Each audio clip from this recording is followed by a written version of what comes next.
Hello and welcome to the GoldSilver.com news. My name is Christian Garcia.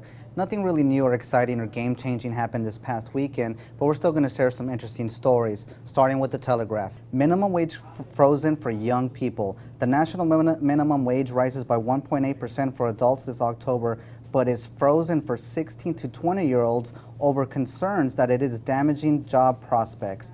Young people will see their take-home pay fall in October after the government froze the youth minimum wage rates over concerns that they were hindering job creation. Vince Cable, the business secretary, said it had been a very hard decision, but the 1 million under 25s who are out of work would benefit if more jobs are created. In these tough times, freezing the youth rates has been a very hard decision, but raising the youth rates would have been a little value to young people if it meant it was harder for them to get a job in the long run, he said. Mike does mention wage controls, wage freezes, and price controls in his book, Guide to Investing in Gold and Silver, on page 9. And basically, these attempts have been done since 301 AD, and they've never worked. In 301, Diocletian issued his infamous Edict of Prices, which imposed the death penalty on anyone selling goods for more than the government-mandated price and also froze wages. To Diocletian's surprise, however, prices just kept rising. Merchants can no longer sell their wares at a profit, so they closed up shop. People either left their chosen careers to seek one where wages weren't fixed, or just gave up and accepted welfare from the state. Oh yeah, the Romans invented welfare. Rome had a population of about 1 million, and at this time period, the government was doling out free wheat to approximately 200,000 citizens. That's equal to about 20% of the population on welfare. Speaking of welfare, if you're from the UK, you're going to probably need more government welfare because the Telegraph is also reporting millions of workers lose pension battle with government. Unions representing millions of workers have lost their court appeal battle against a government decision to change the way public sector pension increases are calculated.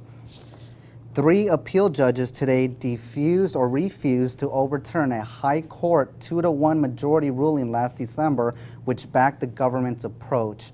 The case relates to Work and Pension Security Secretary Ian Duncan Smith's decision to use the Consumer Price Index instead of the normally faster rising Retail Price Index to measure price increases influencing pension upgrades. The unions say the CPI route will see the value of pensions cut by up to 20% over a normal retirement, costing every affected worker thousands of pounds.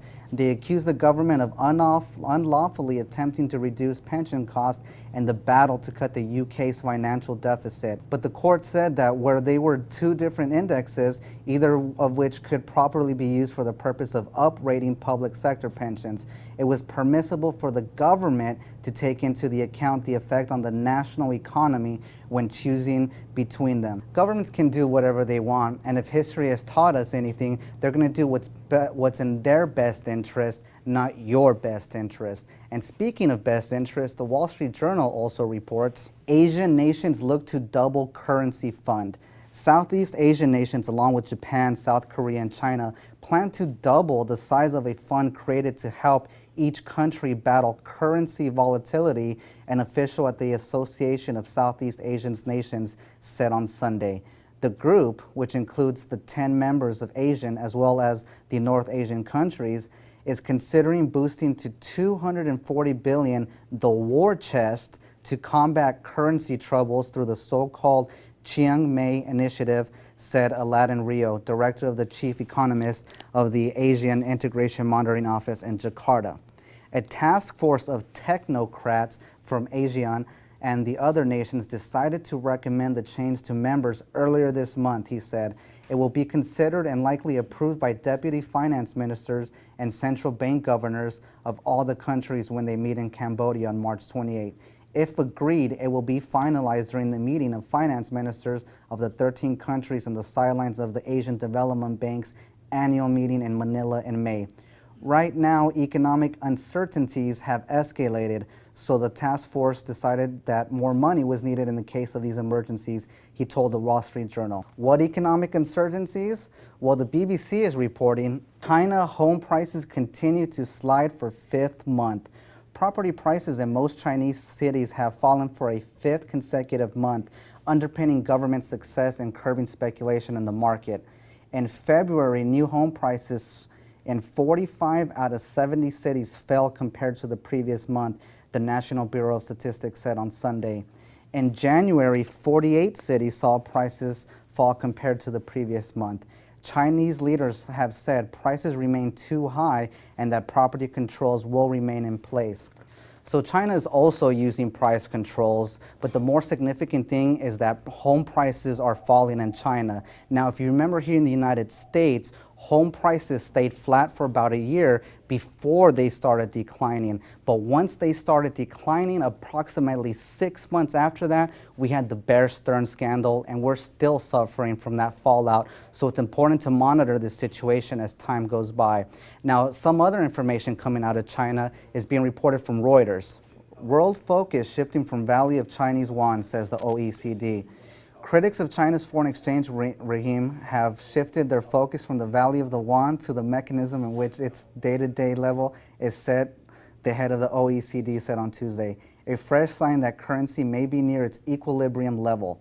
The emphasis is no longer on the question of the value of the currency, Angel Gurria, Secretary General of the Organization of Cooperation and Development, said, the economic policy think tank of the world's richest nations.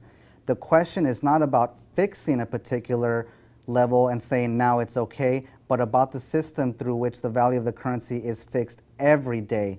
Lawmakers in the United States, Europe, and elsewhere have been vocal critics of China's currency management system, which they say keeps the yuan artificially weak to unfairly assist the country's exporters.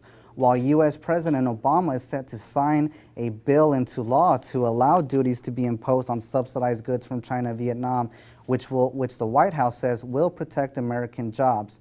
Many politicians in Washington say the yuan remains at least 20% undervalued. However, China rejects the criticism as unfounded, citing an appreciation of around 30% in the value of the yuan against the dollar since a 2005 landmark reform when its peg to the greenback was broken. And on Sunday, International Monetary Fund Managing Director Christine Lagarde said the yuan could become a reserve currency in the future if the country undertook further economic reform. So to bring everything together and connect the dots, you can see that everything's been presented. Of course, again, the dollar is under attack, especially with the Chinese trying to dethrone the U.S. dollar and implement the yuan as the reserve currency. But what's being missed in the mainstream media is even though the U.S. wants the yuan to appreciate, what that really means is the U.S. dollar has to depreciate. And ultimately what that means is that your purchasing power will decline. And we all know what we can do to protect ourselves. So go ahead and remember, we are now doing 2 weekly updates here for goldsilver.com. The first one is in the beginning of the week, the second one is in the last of the week, and the first one's on the Gold Mike Maloney YouTube channel, the second one is on the Why Gold and Silver YouTube channel. Feel free to subscribe to both. Until next time, thank you for watching, smile, and remember to comment, like us, or contact us with any questions.